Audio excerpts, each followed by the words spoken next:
So once again, welcome to the Great Indoors Network Considerations for Meeting Tomorrow's In-Building Wireless Connectivity Requirements.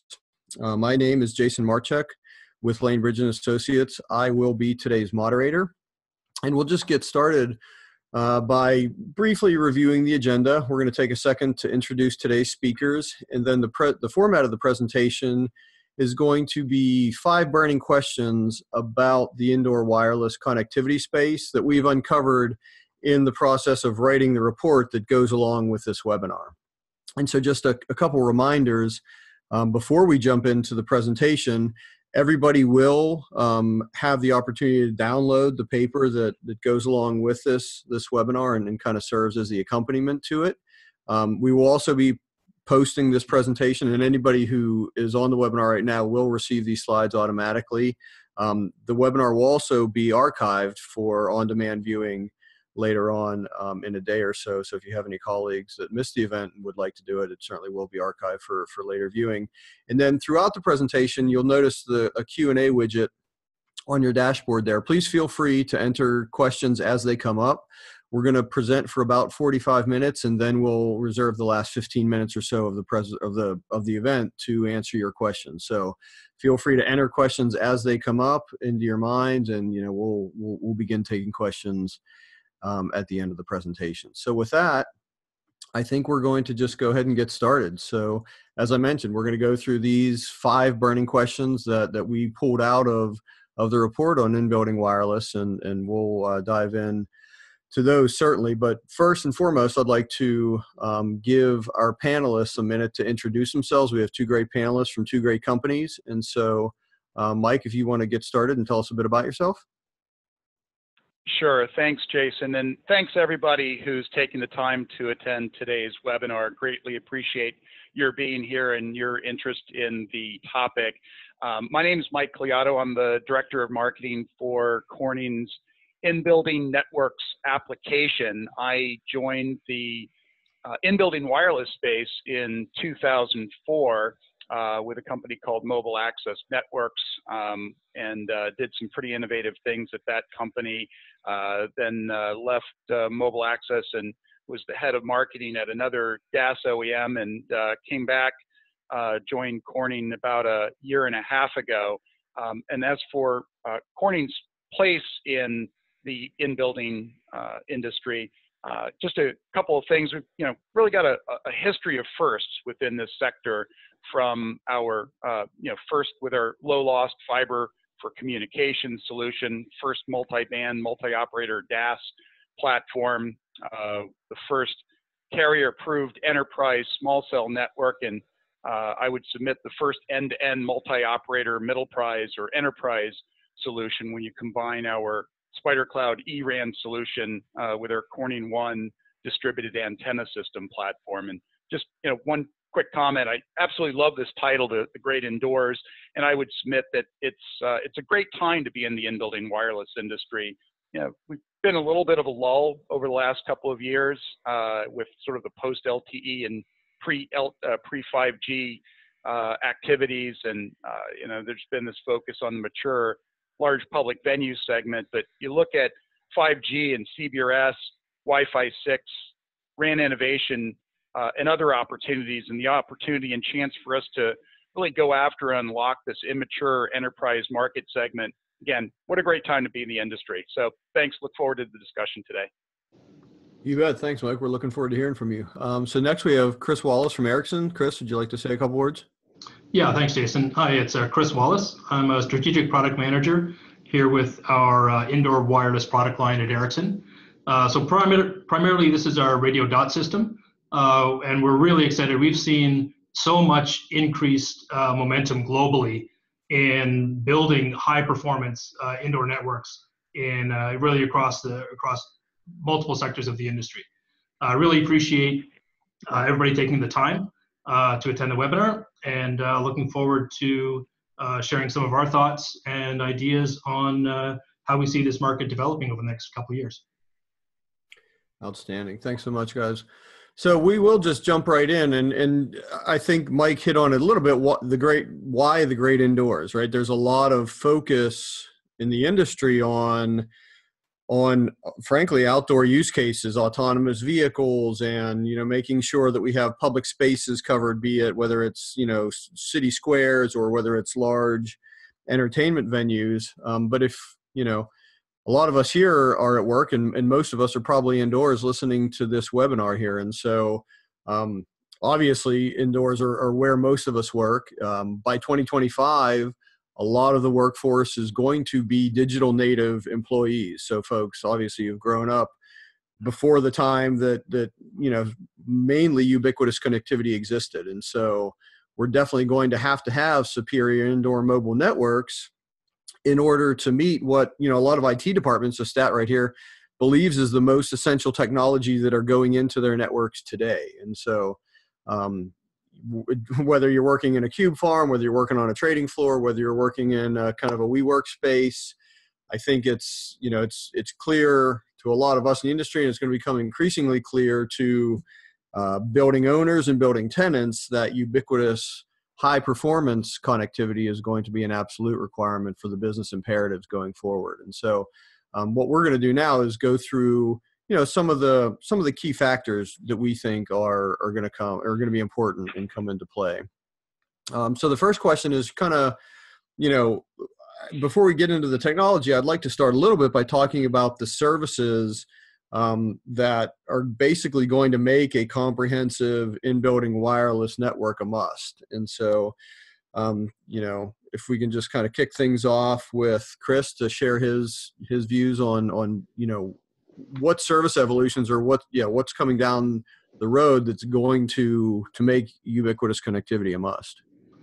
Sure, thanks. And a lot of this touches on some of the comments Mike had made initially on, I'm sure you hear this a lot, but as to why now in particular is such an exciting time in the wireless industry, because it really is. It's more than just about feeds and speeds. Consumer behavior and employee behaviors are really becoming where they're expecting the networks to deliver things their way. We've seen this in bring your own device and so on in enterprise, but some of the millennials, the attitudes or the expectations is that it's not about getting a cookie cutter solution or taking what they're given, right? They're very influential, and they're very demanding on having what they expect, the services they expect their way. And for an enterprise, this is not just about providing connectivity to people, but it's enabling employees to collaborate in their own way. Not everybody is going to work the same way, and in the past, it might have been okay that employees were willing to compromise and do things the way the way they were told or the way the company implemented. That's changing, where consumers and employees are becoming more opinionated, and they're going to want their connectivity solutions to really meet their requirements rather than the other way around. So we see a lot of that in the mobile broadband uses, where people want to be able to watch videos and use their high bandwidth applications wherever they are. This is in public venues, convention centers, train stations, anywhere people congregate where they have time. They want to update their social media feeds. They want to watch their videos. That's driving new requirements on the mobile broadband side. And that's also going to drive requirements in the enterprise side, because that's what their employees, the way that they work is going to be driven by some of those same behaviors. But what's really exciting with the 5G services is it really gives enterprises new ways to transform their businesses using wireless. So ultra low latency, massive IoT, this is going to allow businesses to implement things that really just were not possible a few years ago. We have critical real-time communication needs that can drive robotics, it can drive safety in industrial areas, making workplaces safer, making them more secure, and that we think is going to drive enterprises to embrace wireless in a much bigger way than they do today. With 5G, they can have one network that covers many applications, from IoT, security, as well as the mobile broadband that they need for their businesses to function. So that's really kind of what we're seeing is with 5G services, it's expanding the opportunity space, and especially where maybe a mobile or a service provider would have been benefiting in the past from a increased mobile broadband. We're seeing the base of customers or enterprises that can benefit from wireless really expanding because of these new use cases that can be supported. Mike, Thanks comments so on much. that? Yeah, thank you. Chris makes a great point, and I call this the great unwiring of the enterprise. We are in the early, late early stages of this transformation, in which the preferred access method for enterprise connectivity is not only just wireless, but I want to make a really important point here. It's mobile. We're relying upon our mobile devices for many of our interactions in the workplace as well as in our personal lives. And so that great unwiring really begins to inform some of the outcomes of 5G. And I think, a nice way of describing that is this promise of really both enhanced and entirely new experiences. And it's kind of fun to step back and debate, is 5G evolutionary or revolutionary? And I think the answer is both. It's delivering fiber-like data speeds and massive capacity. It's enabling new types of outcomes, immersive mobile experiences, new business models. And so I think that, with 5G, however, come certain implications to the market. And, there are five that come to mind for me when you think about 5G. Obviously, the need for crisp and clear business use cases. There's obviously the need for spectrum. There's the need for densification, because let's face it, outdoors it's projected that we'll need 20 to 50 more radios at the edge in order to pull off 5G, the full promise of 5G. And so that informs that you're going to have to do the same inside the building too. It's going to require greater density of radios at the edge.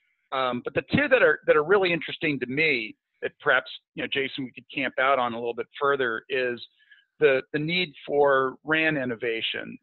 In order to deploy 5G, we're going to need to find ways, both indoors and outdoors, to deploy networks faster, easier, and more cost effectively, to not only deploy them, but upgrade them.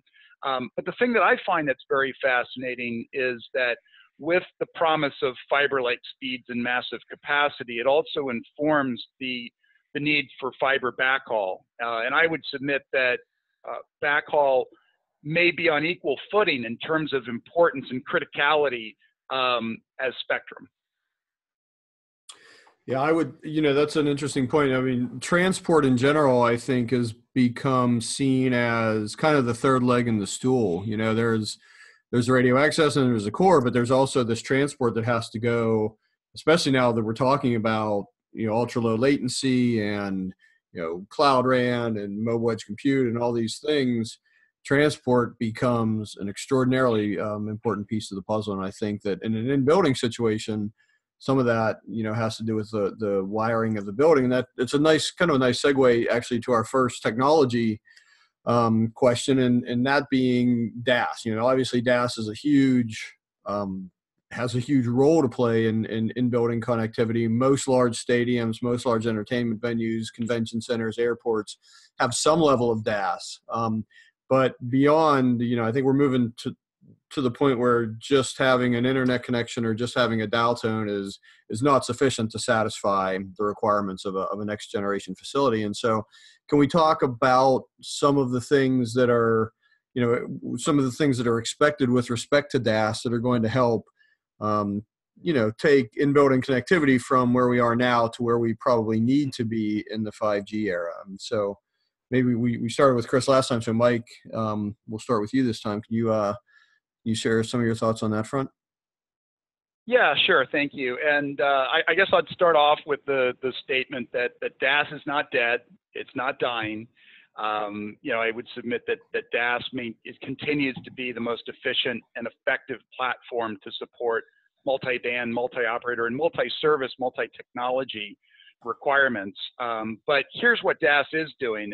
It's evolving significantly to borrow from or include some of the best attributes of, say, small cells, including intelligence, self-organizing capabilities, and also some reduction in space and power, the amount of equipment and cost.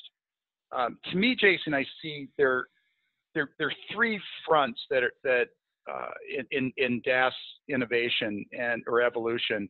One is fiber deep infrastructure. Again, that massive capacity is going to require a very scalable and flexible transport in order to enable 5G. And it's also, it speaks to the need for fiber to really converge multiple networks. Again, 4G and 5G cellular, and finding really investment protection, capabilities like pull once and enable, for the lifetime of the building, as well as the lifetime of the network. Gotcha. Absolutely. Thank you, Mike. What do you, or Chris? What do you have to say? Well, the one thing that really I can certainly resonate with is, the line is blurring between what we traditionally call DAS networks and what we call small cell, and we have a lot of other buzzwords in the industry, distributed radio systems and so on. And really all the vendors, I think it's fair to say, continue to evolve, and we all recognize the needs and the requirements for the next generation networks. And there's lots of different ways to build the solutions, and sometimes they have a lot more in common than they have in different, even if they were using different terminology. So certainly all the Cloud RAN, looking just at that on the benefits we're seeing either in Cloud RAN and in general on a centralized RAN, which is common to a lot of architectures of DAS and small cells distributed radios. This is really key to provide that deployment flexibility and seamless expandability to include new spectrum that's being allocated for new services, as well as migrating services on existing spectrum. And one of the things that was mentioned a minute ago was the outdoor densification, and the indoor densification certainly needs to happen, but we're really at a different starting point on indoors. As you mentioned, the very largest venues may have an existing DAS system, and we've been deploying in-building wireless to get this so-called dial tone, very basic connectivity over the years. But unlike outdoor, many venues have no indoor, mobile wireless solution. So in some cases, we're starting not so much from a densification, but from claiming new footprint.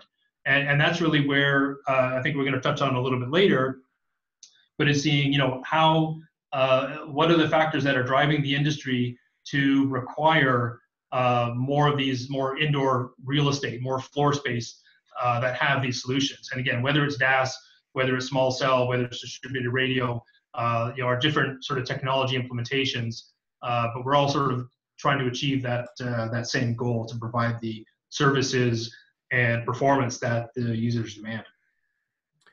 Absolutely. So that was a good segue into our next question, which really is going to augur into small cells specifically. And, I think there's a lot of different ways of looking at this. You kind of mentioned outdoors, and so we tend to think of this space, the indoor space, as we lump venues in there. Well, Augusta National is a venue for 3 days a week, once a year, and Talladega Racetrack is a venue.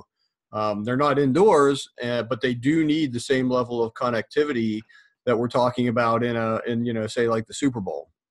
And so I think small cells might have a role to play there, but even more importantly, within the four walls of the buildings that we're working in and things of that nature, I think small cells has a huge role to play. Deployment flexibility is, at least as I understand it, one of the key values.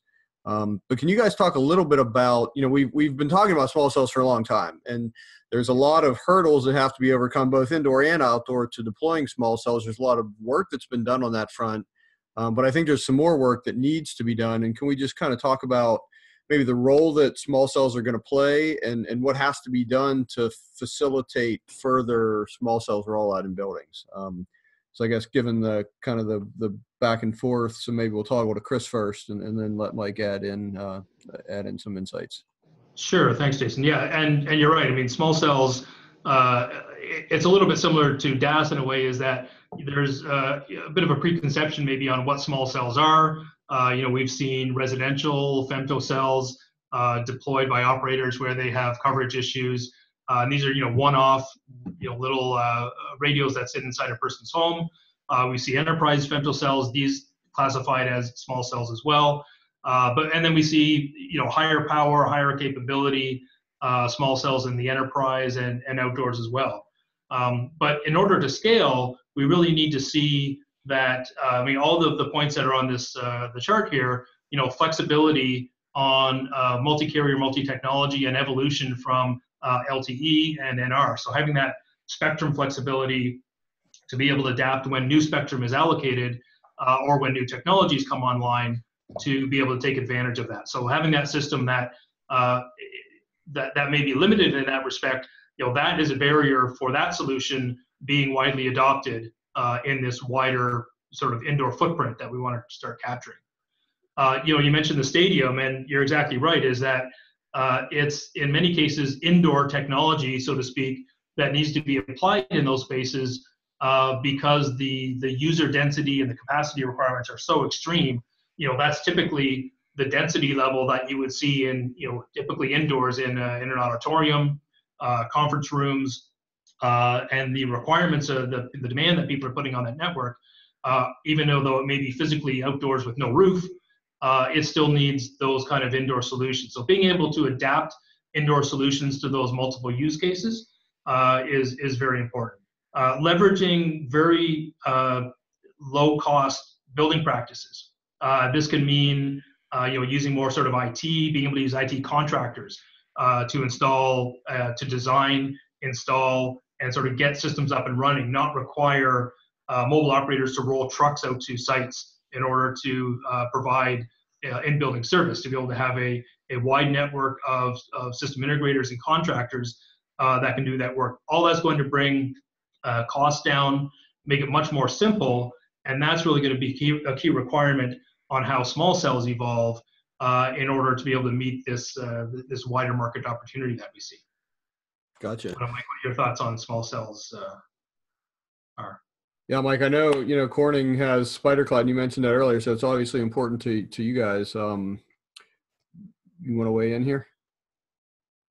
Yeah, of course. I think as we look into the enterprise space, and Chris called it out as this blurring of the lines between DAS and small cells, and at times I muse, do we need to come up with a new category name for this? Because increasingly, traditionally you look at small cells as, it's easy to connect, self-optimizing, can be turned up quickly, it's scalable capacity, lower cost.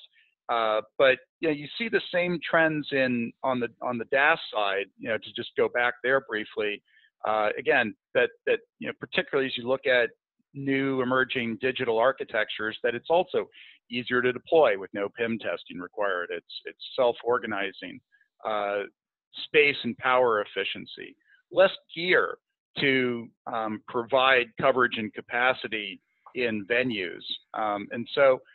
Increasingly, as I look at the enterprise space, I see not only this blurring of the lines, but actually this coexistence, this hybrid approach, where potentially in order to fulfill the outcomes of multiple operators, you may have both. You may have a small cell serving as a signal source, feeding into DAS as the distribution platform, or you may have DAS providing service for two operators, and a third operator is provided with a small cell. So, increasingly they coexist very well together to either form a hybrid platform or just to be synergistic.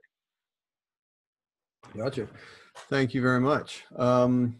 So there's, As we move on to the next question, I think that at least in the United States, CBRS is absolutely a topic du jour that, depending on your view, could kind of solve all the world's problems or maybe contribute to more of them. But it definitely seems like there is an interest and there is some momentum behind what the CBRS Alliance is trying to do. So I feel like we'd be remiss if we didn't at least talk about CBRS. I know that there is still some regulatory work that needs to be done, but we're also talking about perhaps seeing initial deployments in, if not late this year, certainly early next year. So I think it is appropriate in an in-building webinar to talk about the potential impact that CBRS could have on the market. And Mike, maybe we'll start with you this time.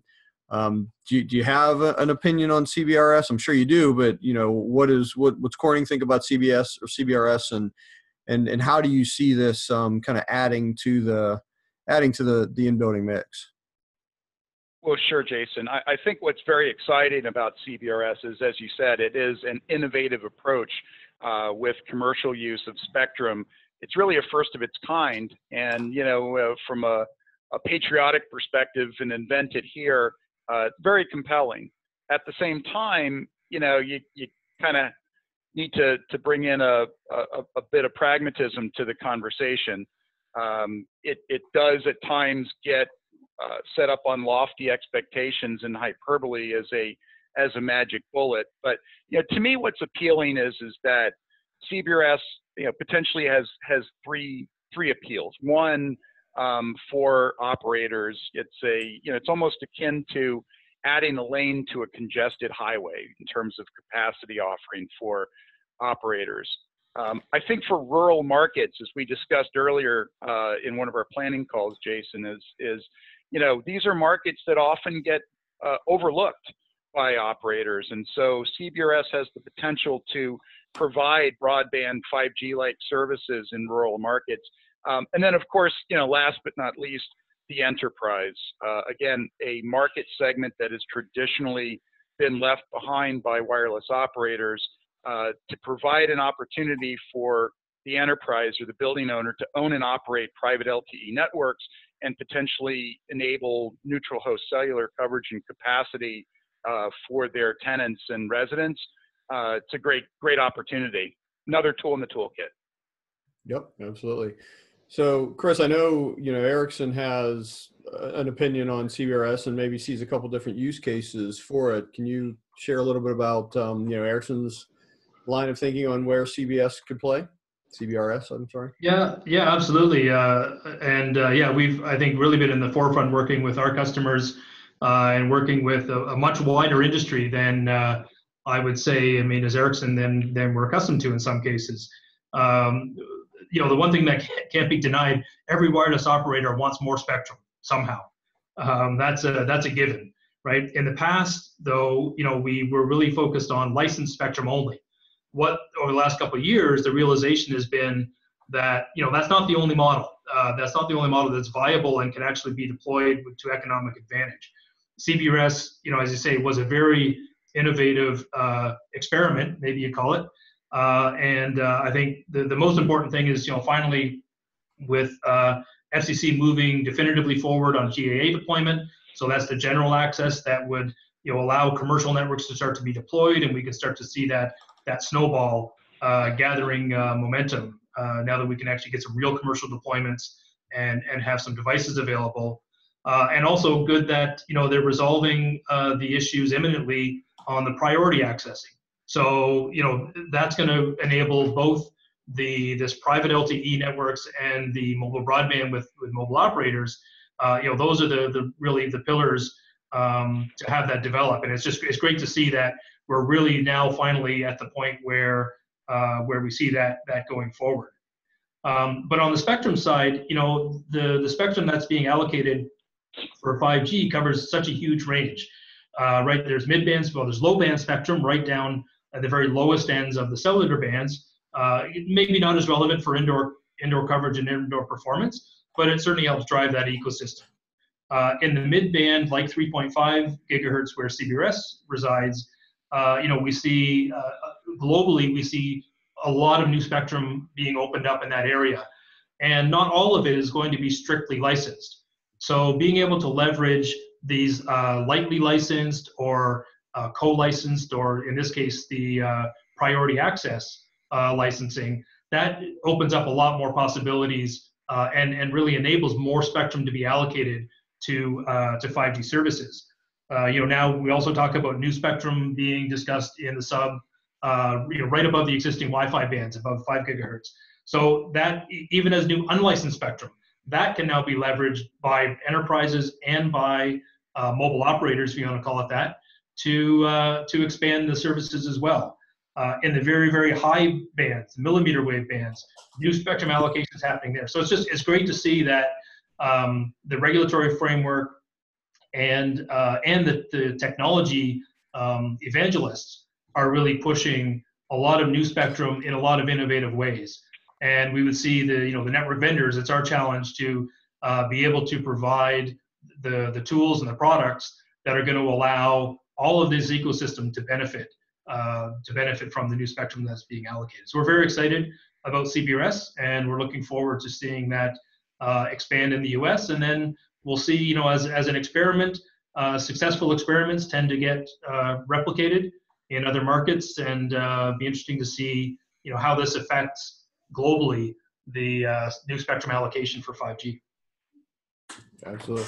Well, there certainly is high expectations, so it will. I think you're right. It will be extremely interesting to see how things do continue to develop over the next several months and probably even several years, actually.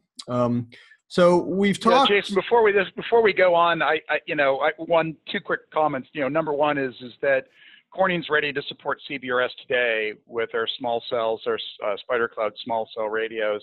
The other comment, though, and again, I reiterate my comment, is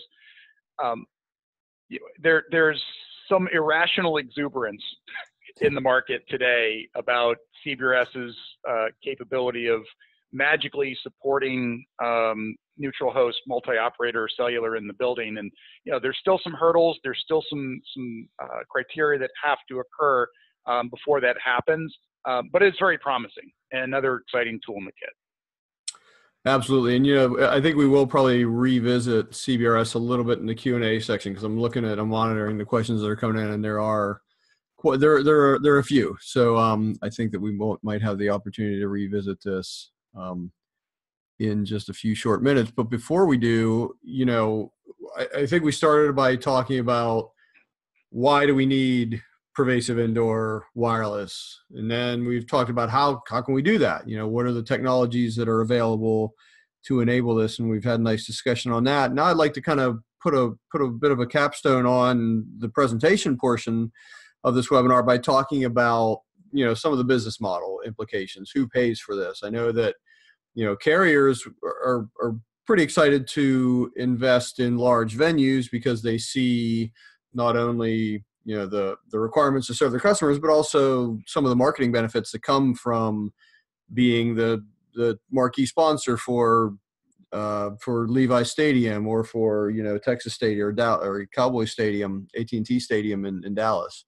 But then we start to move down to what's less than the largest of the large, and it becomes a little bit murkier. Who should foot the bill? Should it be owners? Should it be tenants? Owners and tenants?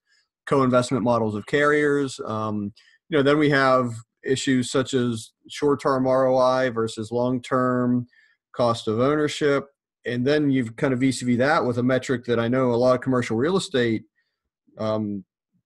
stakeholders are measured by, and that's the net operating income of their building. And how does this, or can this influence, the metric that they're measured by? So there's a lot of, I think, interesting things that we can talk about. So I'd like to open it up to you guys to share your views, really, whether it's anything on this slide or something else that you have seen with respect to the commercial models to help to get this deployed, and perhaps in buildings that are less than 1 million square feet.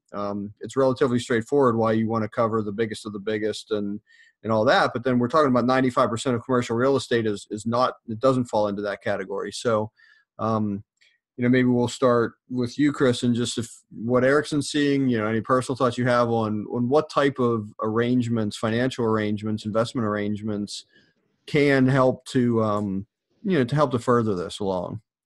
Well, sure. And I think, the first couple of bullets here really get to the point of, who has a problem that needs to be solved, right? Or who has an opportunity where investment is going to, allow them to reap the benefits. And you talk about the very largest venues. Well, sure. I mean, deploying a multi-operator DAS system, because there's a lot of people in that venue, and it's the mobile operators who want to, ensure that they're investing in the right areas. They're directing to keep the most subscribers happy and have the most value for their networks. And that can only scale so far. Investment is limited, and in smaller enterprises, as you say, some of these small office buildings, it may not be a compelling enough situation to result in that investment. And human nature is just that it's only economical to kind of solve the problems that are facing you imminently. But where, as I touched on a little bit before, where we see what's changing is that the more and more of an ecosystem are seeing the value to their business of deploying these high performance mobile networks. And that's really, I think, what one of the turning points has been is, it's not about getting carriers to spend more money or to deploy in more areas. What's going to spur that co-investment is where it's the property owner that realizes his high-end luxury apartment building has to have great mobile broadband connectivity in order for him to be competitive and attract the kind of tenants that he wants. It's an enterprise campus where that's located out in the suburbs, where a great in-building mobile broadband system with multi-operator is going to attract more enterprise tenants to his real estate. That's on the real estate side, but even in factories and industrial, the ability to automate and have wireless connectivity for robotics and IoT and human safety in their plant, all of these benefits have real advantages and allows those businesses to transform. And that's where we're really seeing what spurs the co-investment and the justification of investment at the enterprise and the building owner side is because they are seeing the value that their business achieves through building these high performance networks. Very good. Is it Mike? Mike, do we?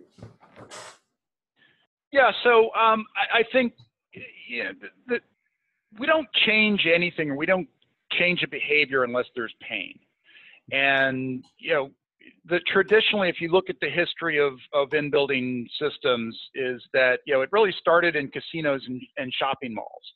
And the pain is that casinos and shopping malls didn't want their patrons to leave and not spend money. And so until there's pain, and I think we're starting to see in various pockets a certain degree of pain, when tenants decide they're not going to lease in a building because their cell phones don't work. When you begin to see that pain, you begin to make a market. And for a market to exist, the pain needs to be urgent, pervasive, and something that the market is willing to pay to solve. Traditionally, the wireless operators and the building owners are diametrically opposed. The operators have made it very clear they're not going to pay to solve the problem. And so when building owners begin to lose money because of poor cellular coverage, that's when they suddenly get motivated as buyers.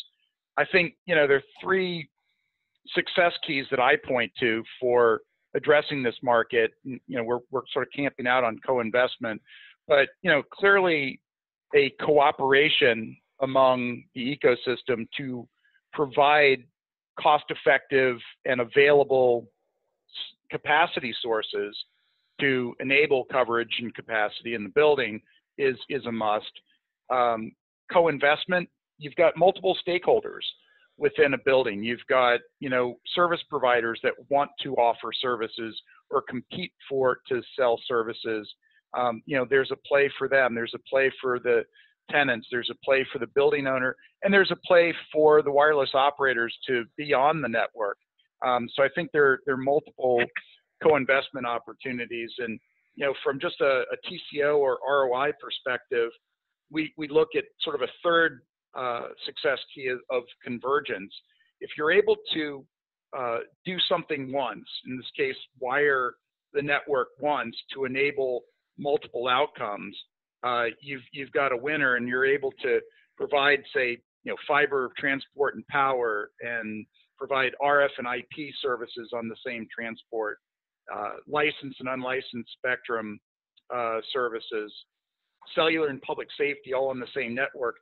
You begin to, I think, provide a very compelling and intriguing business use case that informs of ROI and TCO. Very good. Yeah, I think that, at least from my perspective, the Payne analogy really resonates. There are certainly building owners out there, and we talked to quite a bit of them, or quite a high number of them. And there's quite frankly some that just don't see that as their role, right? Their role is to keep the walls painted, make sure the grass is cut.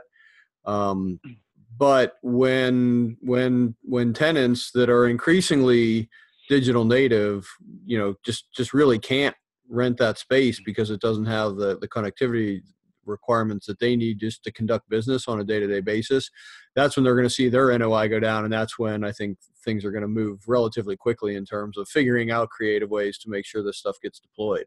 So thank you guys for that. I really appreciate it. I think the audience appreciates it as well. We do have quite a few questions that have come in, so we want to try to get to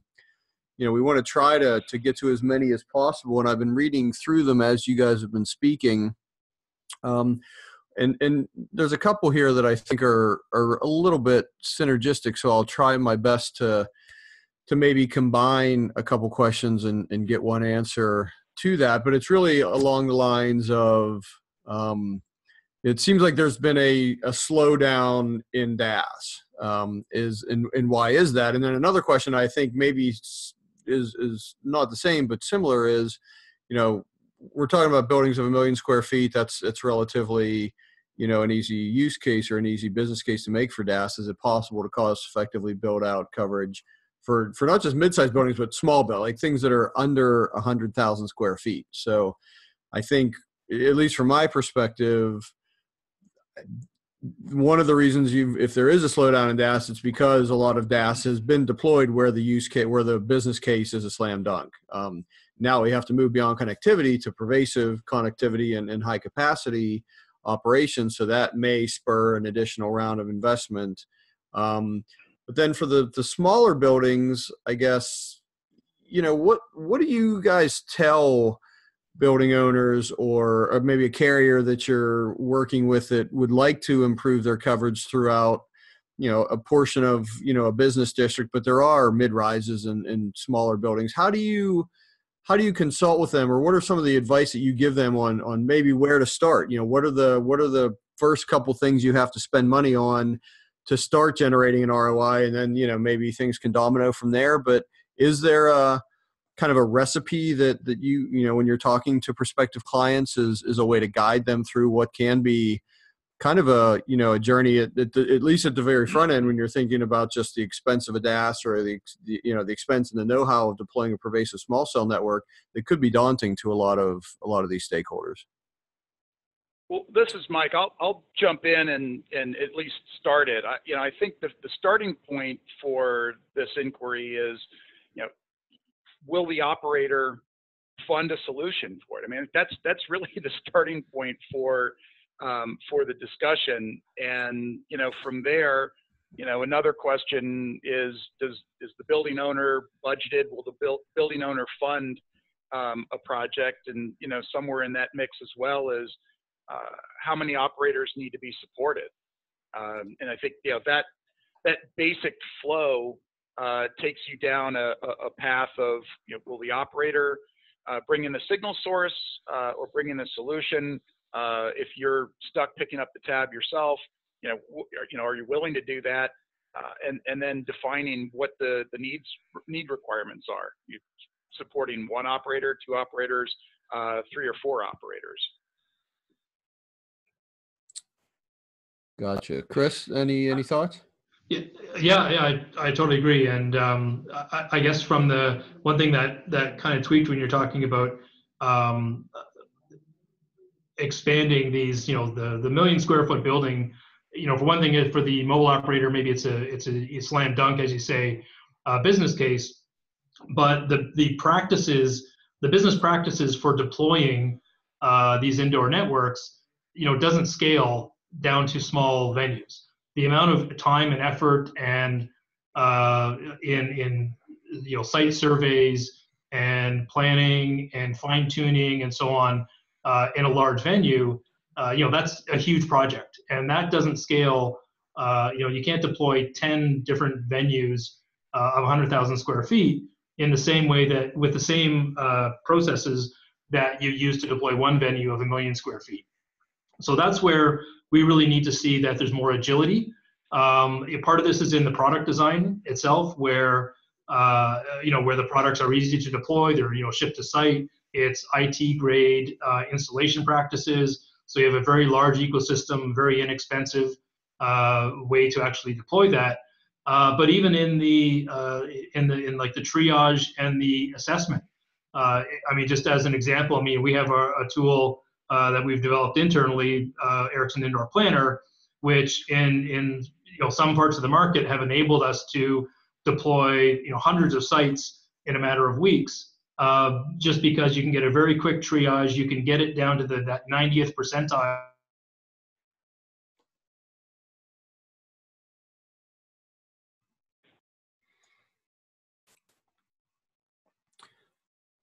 I think we may have lost Chris there, unfortunately. So I think, while maybe Chris comes back online, there is a question that came in. It actually pivoted off of one of the things that Chris was talking about, and Mike, maybe you and I can discuss it for a second, is so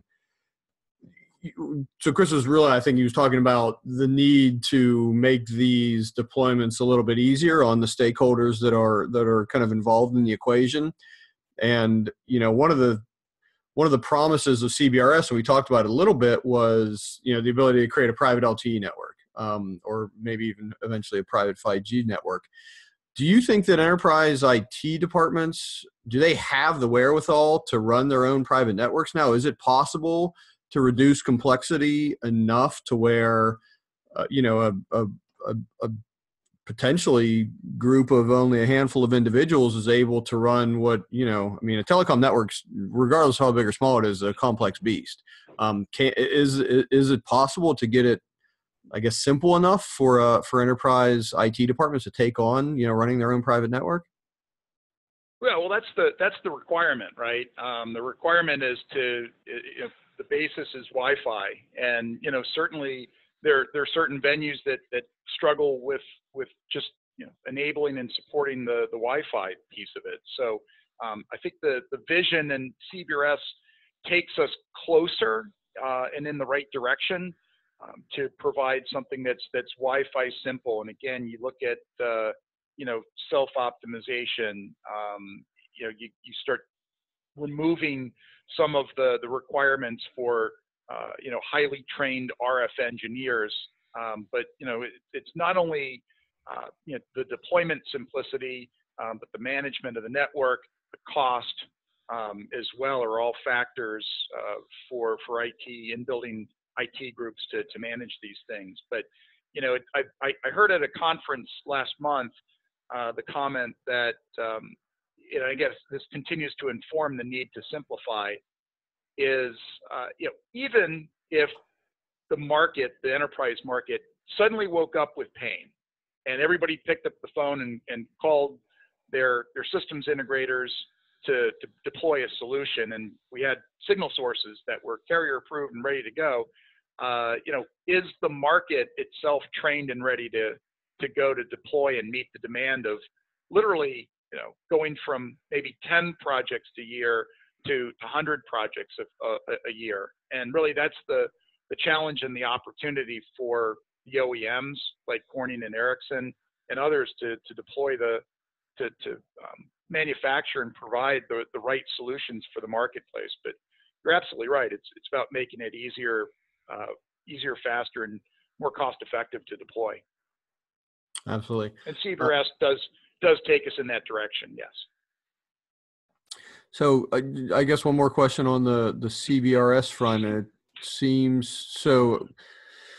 You and I were talking about rural a little bit earlier before we came on the air. So maybe I'll throw this over to you and see if there's any insights that you have here with respect to the PAL licensing. The questioner says it seems that process to date, on the FCC side of things, seems to favor large operators. And can anybody comment on whether this will impede rural or SME deployments, and if there's any special requirements that perhaps have to be considered in order to make this a viable option for the rural market? I guess the short answer would be, I guess we're going to find out starting as soon as potentially tomorrow with the FCC meeting to find out more about what it's going to look like in terms of the PALs. But yeah, I mean, currently that is correct and accurate. It does appear as though there's a current leaning toward the larger operators. Yeah, absolutely. So, hey, Jason, it's Chris here again. Sorry, I had a technical interruption here, but I am back online. Okay, no worries. So were you able to catch the CBRS PAL licensing versus rural question? No, I didn't. So I heard the last bit of Mike's response, but didn't hear the question. So in a nutshell, yeah, it seems that the FCC rules are tending towards cost structures that favor larger operators. Is this something that's going to perhaps be a problem with rural markets or for rural operators? And if so, is there anything that can be done, maybe using the C-band coupled with CBRS to help open that market? Yeah, and I think as Mike was saying, I kind of have to wait and see. I guess for one thing, just to make sure that this does get closed off at the FCC meeting this week. Mm-hmm. I think compromises are made on both sides, and maybe the perfect compromise leaves everybody equally unhappy. I'm not sure if that adage is true, but certainly, we'll have to see. I mean, there's a lot of different applications. When you look at some of the indoor applications for CBRS as well, the implications of the PAL licensing scheme on individual enterprises wanting to deploy CBRS indoors. How is that going to affect it? The short answer is we don't know, and we'll see. I think we hear about the possibility of brokerages of brokering subsections of the county level PAL licensing, or we'll also have to see how critical is PAL licensing going to be versus GAA deployment. If GAA deployment in a suburban area like a factory or warehouse is not an issue, and GAA coexistence is fairly managed by the SAS, then as far as it being an economic impediment, that I think remains to be seen whether that's going to be the case or not. Gotcha. So I'm actually going to circle. The other thing about the PAL licenses that I'm hearing is some concerns about just the term of them, of 3 years, and that may be a deal breaker or a no-go for some of the stakeholders. So again, that remains to be seen how that continues to evolve in the discussions. Gotcha. Absolutely. So I think, Chris, I might want to circle back with a question that Mike already answered, but I know Ericsson certainly has an opinion on this. And the question had to do with, making private LTE networks simple enough for enterprise IT departments to deal with, right? I mean, Ericsson knows as well as anyone how difficult or how complex telecom networks are. And the mandate seems to be that it's going to have to be dramatically simpler to operate, so that enterprise IT departments that even if you have a couple hundred people in the department, might have a handful that are dedicated to the comms network. What can be done, or what is being done, I guess, to make it to where one of these private networks can be run by an enterprise IT department that, for lack of a better term, kind of has a day job as well, keeping all the other systems up and running. Yeah, well, and I mean, there's maybe a two-pronged approach, and thanks for circling back on that. I appreciate accommodating my technical issue here. Yeah, I mean, a couple prongs to that approach. I totally agree that IT departments in a traditional enterprise are not going to have the skill set today to effectively manage the complexities of any new network, let alone whether it's LTE, whether it's any new technology. So one thing is on the product development side, obviously the vendors need to provide better tools, right? And they need to provide better self-optimization. They need to provide easier plug and play to help make that easier. They also need to make sure that there's an ecosystem of services organizations that could be within operator organizations. It could be within the telecom equipment vendor organizations, or it could be pure third parties. Just like IT departments will outsource the management of a Wi-Fi network today, the vendors need to provide the tools so that it can be effectively managed as an outsourced network. They need to provide visibility back to the enterprise of the quality of service that they're receiving on that network and the stability and so on. And those don't always exist today.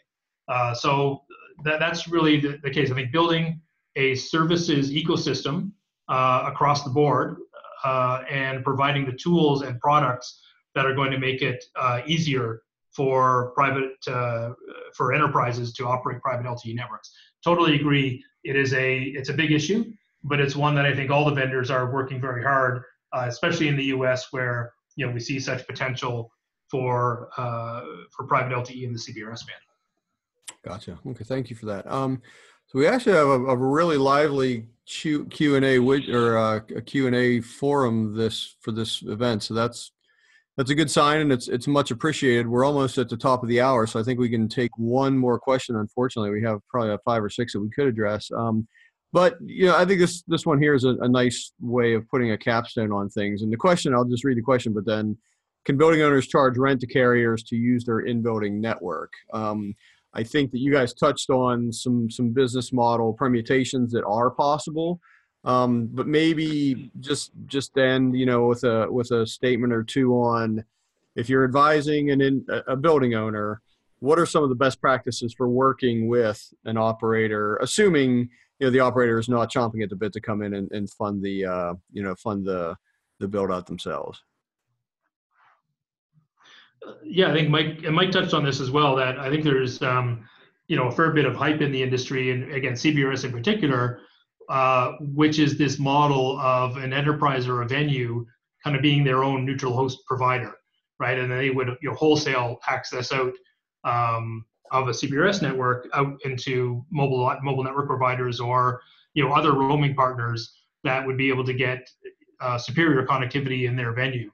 And I guess I'd kind of agree with Mike, is that there's a lot of potential there, but it's unproven yet, right? And we'll need to see how that ecosystem develops, how the devices come on board for CBRS in particular, and whether those business arrangements can be made.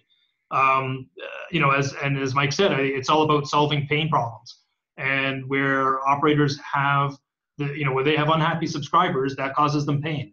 And they'll try to address their pain in the easiest or most cost-effective way possible. And it's quite possible that this becomes one of the tools that they have in their toolbox to alleviate their customers' pain by having private neutral host networks, which they can sign on to with very limited investment or no investment, and still give their subscribers excellent performance in that venue. Gotcha. Mike, would you like to have the last word? Yeah, I mean, obviously difficult problems require creative solutions, and certainly operators have been paying to join traditional DAS networks, owned by third-party operators or owners for years. So it's not without precedent. When we start looking at perhaps more creative visions, such as a third-party or the controlling party that owns the network might lease capacity back to the mobile operator. These are all very creative thoughts and ideas, and I think we'll see how it plays out in the coming years. But I think once we have more tools at our disposal, once we have more solutions in the toolkit that are really right-sized for the enterprise, this market begins to open up further. And so these creative funding and business models really start to come into play. Would the owner of the network license spectrum and sell capacity back to the mobile operators? CBRS provides some interesting options. I think stay tuned. We're going to be talking about this a year from now. A large part of the same topics of 5G and CBRS and Wi-Fi 6.0, which we really didn't even get into today. So again, really exciting times to be in the market. Absolutely, very much. So thank you guys for all of the insights. We're over time now, so I think we're gonna to wrap things up. But I think we had a great discussion. We had a really lively Q&A forum, so that's always a sign that people were engaged. So I think that that was good. But I'll just kind of end here by saying thanks so much to you guys for sharing your insights. I think it was a great discussion. And as I mentioned, this presentation will be available to all who signed up and attended today. We also will have the event archived for on-demand viewing. And also pay attention or be on the lookout for an email tomorrow that will provide the link to download the paper that goes along with that. So once again, I'm Jason Marcheck. Thanks to everybody for attending, and thanks to Mike and Chris for the insights. We really appreciate it. And have a great day, everybody.